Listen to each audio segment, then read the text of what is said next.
তো বললো ভাইয়া মামুন ভাই রুমে ছিল সারা রাত। ভাই ওই যে মেয়েটা আসছিল ওই মেয়েটা একা রুমে ছিল। মেয়ে একদিন আসছিল 2টা মেয়ে, ওনারা প্রায় 2-3 ঘন্টা ছিল, গেছে পরে চলে গেছে। পরে আরেকদিন একটা মেয়ে আসছে, ওনার একটা বেবি আছে, মেয়েটার একটা বেবি আছে, উনি সারা রাত ছিল।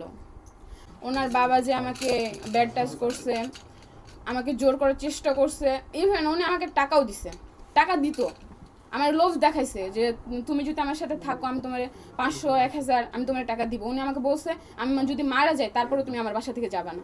যে আমাকে মোহনা ভাবি শিখিয়েছে কিনা, এখানে ভাবি কোনো কিছু আমার শিখাই নাই, আমার সাথে এই ঘটনাগুলো ঘটছে। তাহলে বুঝেন কেমন মানুষ মামুনের বাপ। আমি সেরকম সুযোগ পাই নাই, আমি যে বাসা থেকে বের হবো আমি সেরকম সুযোগ পাই নাই। মামুনের মামার সবসময় চোখে চোখে রাখতো, আমি কই যাই কি করি আমি সবসময় চোখে চোখে। ওনার বাসায় একটা কুকুর আছে, ওটা নিয়ে আমি বের হই, উনিও আমার সাথে বের হতো, আর দেখতো আমি কার সাথে কি বলি। আমি সেরকম সুযোগ পাই নাই।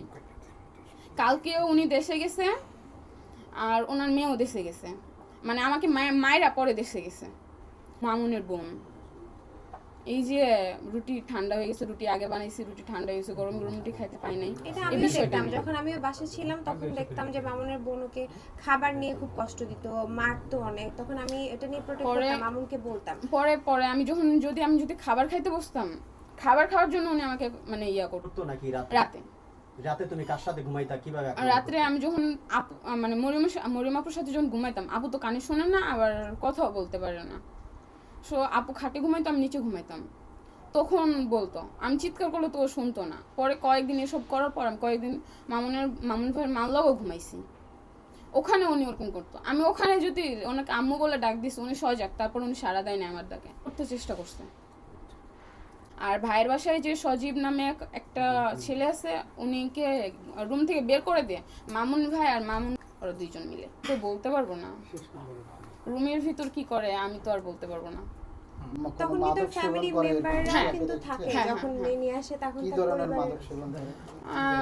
মামুন ভাই সব ধরনের নেশা করে, বাবা খায়, গাঁজা খায় এবং মাদকও সেবন করে।